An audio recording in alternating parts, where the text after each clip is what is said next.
October 14, 1944, Herrlingen, Germany.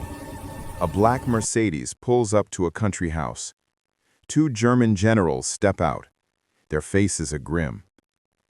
Inside the house, Field Marshal Erwin Rommel, the Desert Fox, Germany's most celebrated military commander, sits with his family. He knows why they've come. The generals deliver Hitler's message.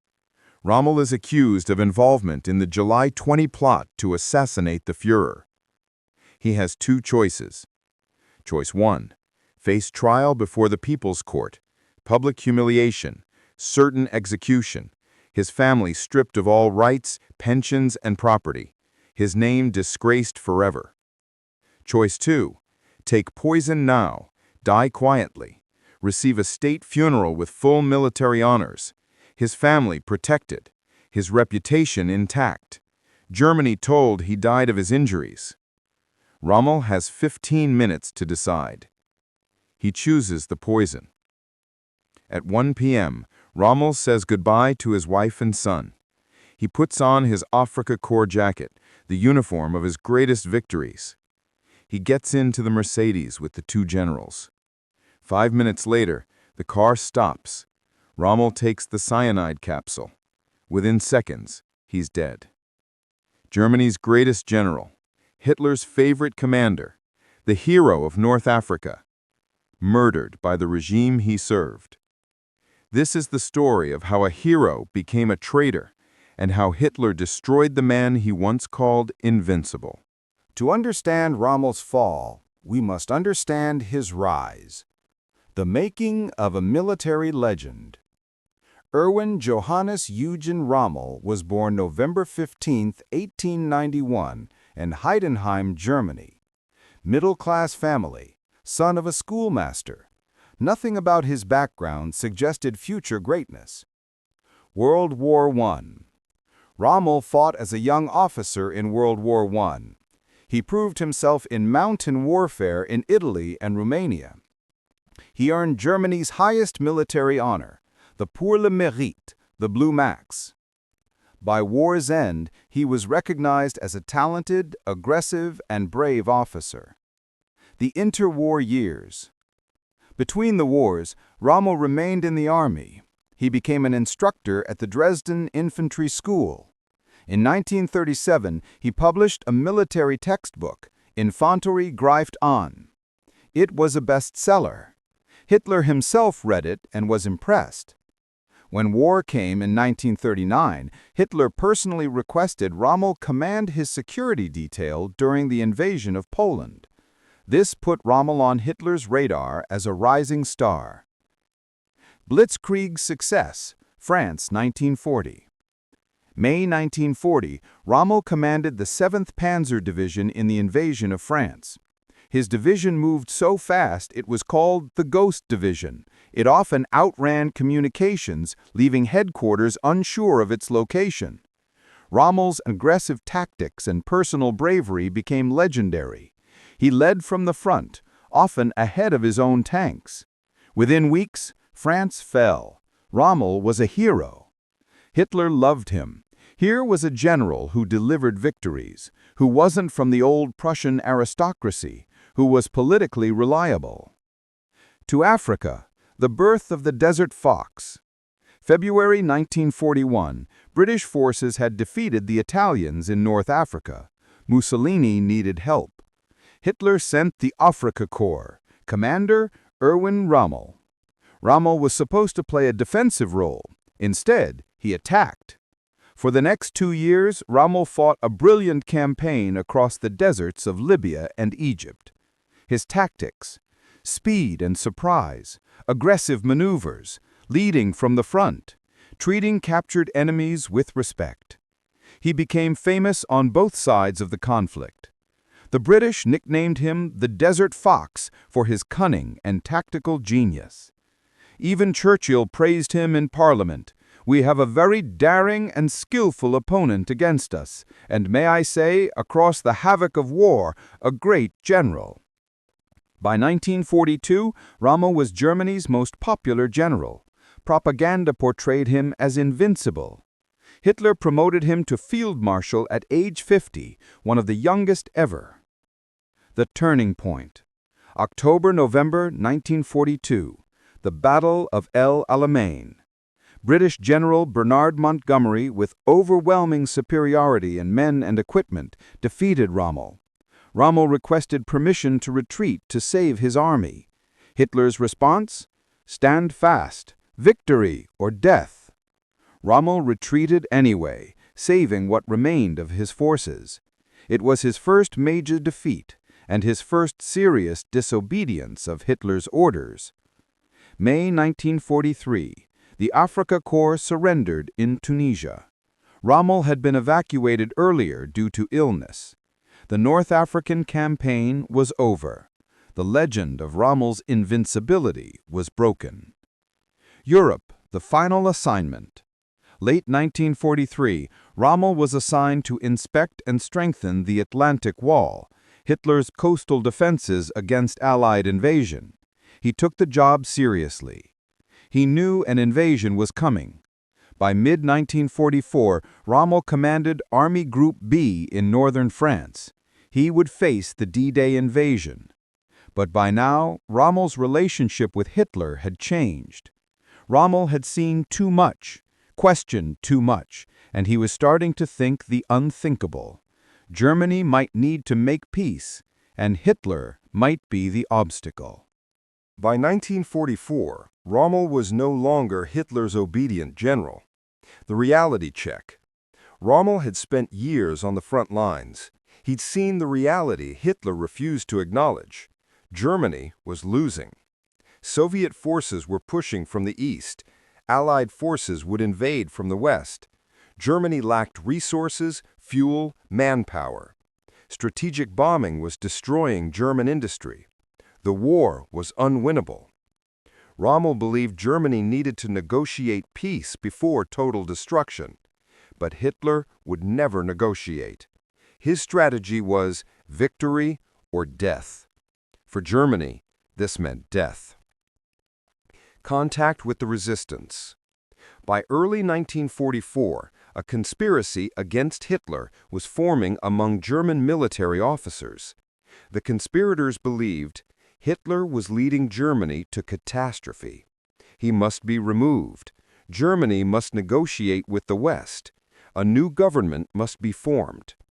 Key figures included Colonel Claus von Stauffenberg, General Ludwig Beck, Karl Friedrich Gordelaer. They needed support from respected generals. They approached Rommel. Rommel's position. Did Rommel know about the July 20 assassination plot? This question has been debated for decades. What we know: Rommel's views, documented. Hitler must be removed from power.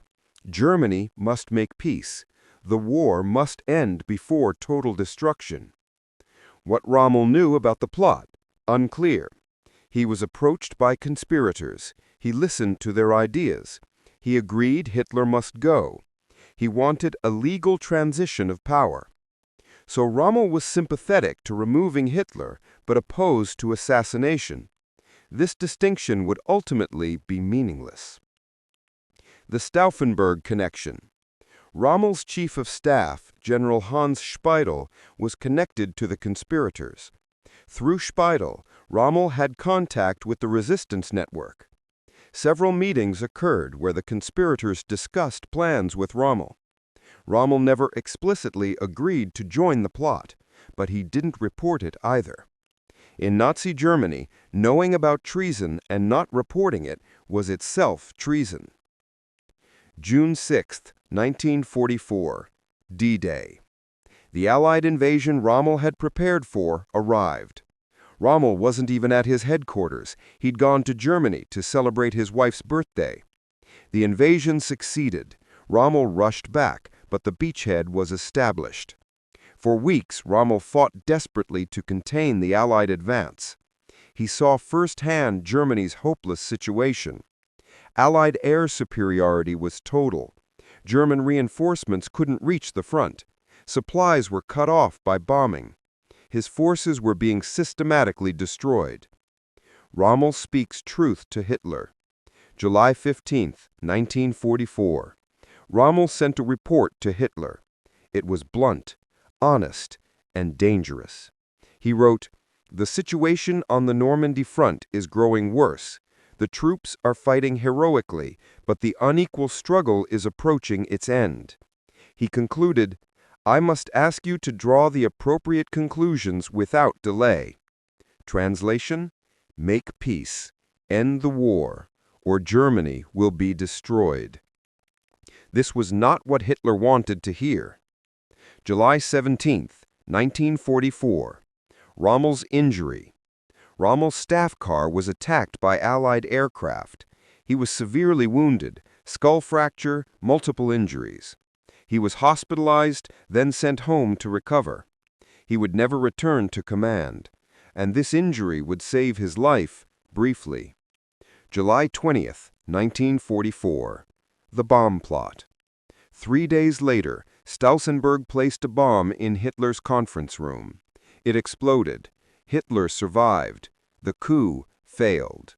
The conspirators were arrested, tortured, and executed. Under interrogation, names were revealed, connections exposed, and Rommel's name came up. After the July 20 plot failed, Hitler's paranoia exploded. The Gestapo arrested thousands. Torture extracted confessions, real and fabricated. Anyone with even distant connection to the conspirators was suspect, and several conspirators had mentioned Rommel's name. The evidence against Rommel. Direct evidence. General Speidel, Rommel's chief of staff, was arrested.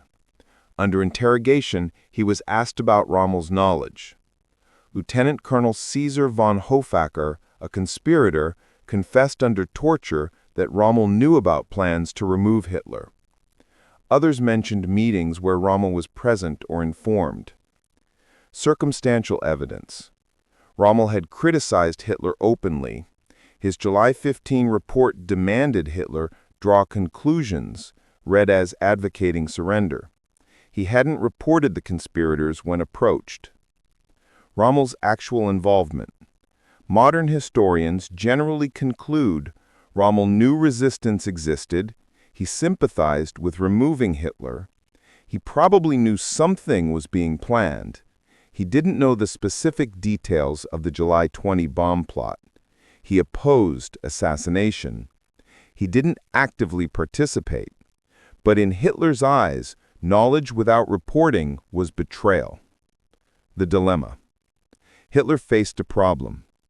Rommel was Germany's most popular general, a national hero, beloved by soldiers and civilians, a propaganda icon, injured while defending Germany from invasion. A public trial would be complicated. Rommel might defend himself eloquently. The public might not believe he was a traitor. It would damage military morale. It would expose the extent of military opposition to Hitler. Hitler needed Rommel dead, but quietly. The decision. By early October, Hitler made his choice. Rommel would be offered suicide with honor. He would die quietly, receive a hero's funeral. His family would be protected. The alternative: public trial, execution, family disgrace. 2 generals would deliver the message: Wilhelm Burgdorf and Ernst Meisel. They would provide the poison. October 14, 1944, the final day. Morning. Rommel was recovering at home in Herrlingen with his wife Lucie and son Manfred, age 15. He knew something was coming. The arrests, the questions, the suspicions. He'd told his family, "They will come for me." Noon. The black Mercedes arrived, Generals Burgdorf and Meisel. They spoke with Rommel privately. They presented Hitler's accusations: involvement in the July 20 plot, treason. They offered the choice: trial or poison. If he chose poison, state funeral with full honors, death blamed on his injuries, family protected, pension maintained, reputation intact. If he chose trial, show trial before the people's court. Certain guilty verdict, hanging. Family arrested, stripped of everything. Name forever disgraced. The choice. Rommel had 15 minutes to decide. He spoke with his wife, told her what was happening. Lucie begged him to choose trial, to fight.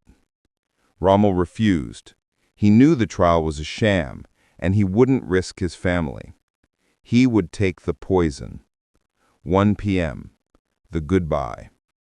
Rommel said farewell to his wife and son. Manfred later recalled his father's last words. "In a quarter of an hour, I'll be dead. They've given me the choice of taking poison or facing the people's court. They will arrest you and Mama, too." He put on his Africa Corps jacket, the uniform of his glory days. He walked to the car. Lucie and Manfred watched him leave. 1:05 p.m. The death. The car drove a short distance, about 500 meters from the house, then stopped on a quiet road.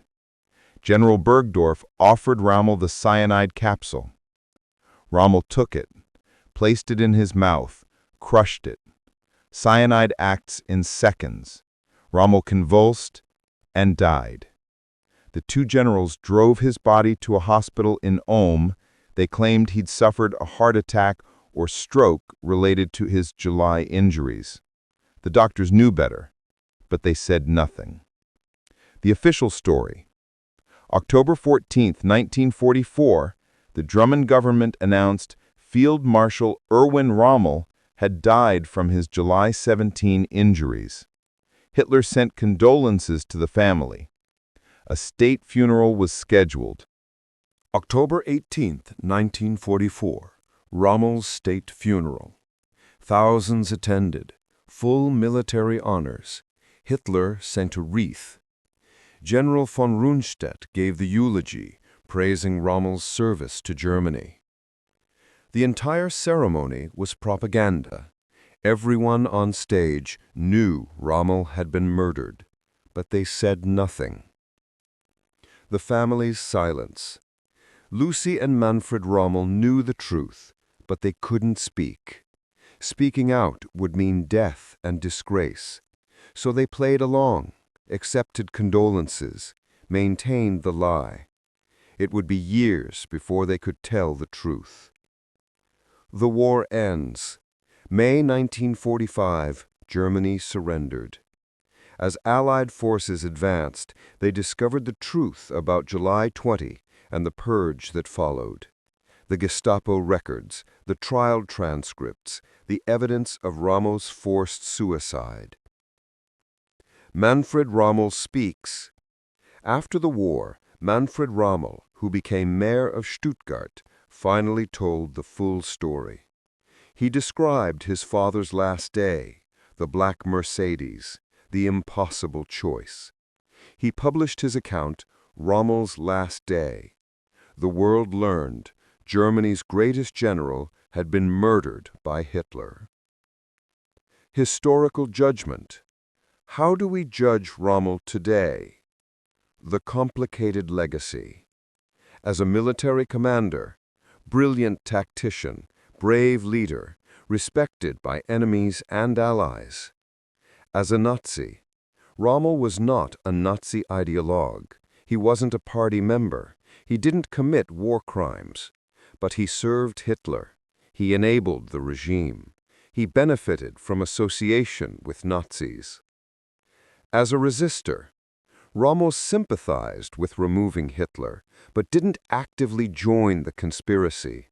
He spoke truth to power, but late and carefully. Was he a hero, a victim, or a collaborator? Perhaps all three. The myth of the good German general. After the war, Rommel became useful to multiple agendas.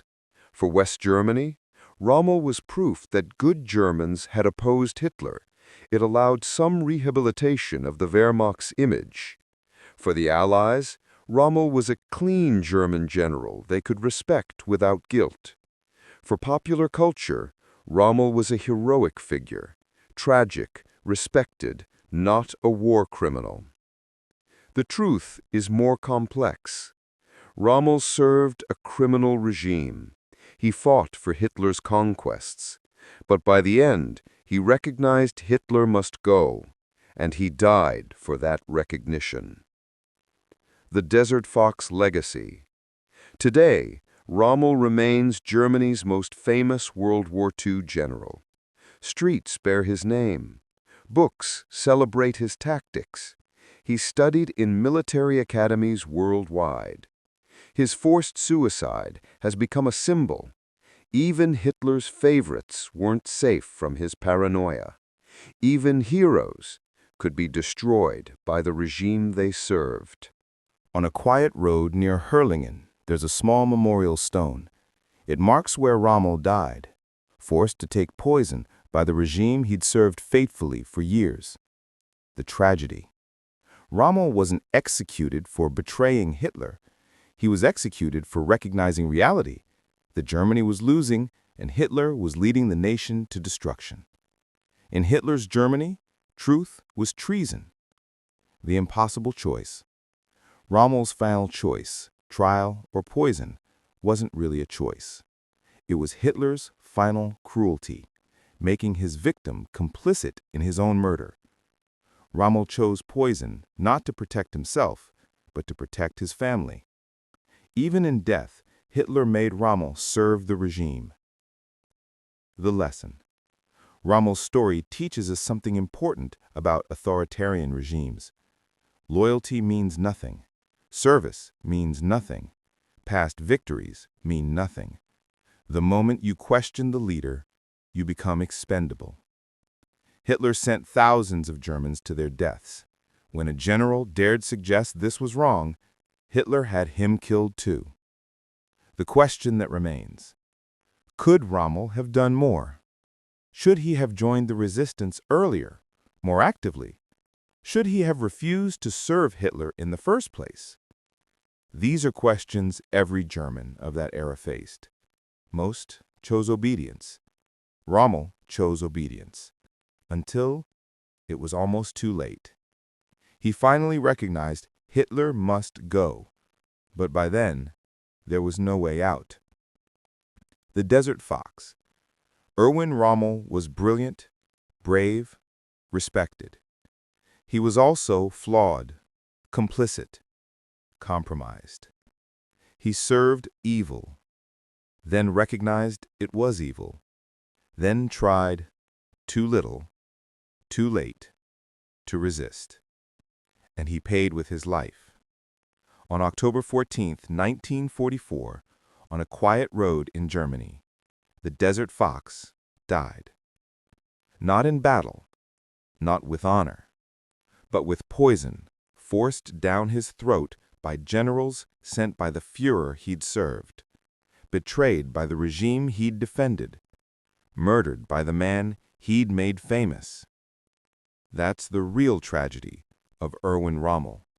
Not how he died, but that he died for a regime that never deserved his loyalty in the first place.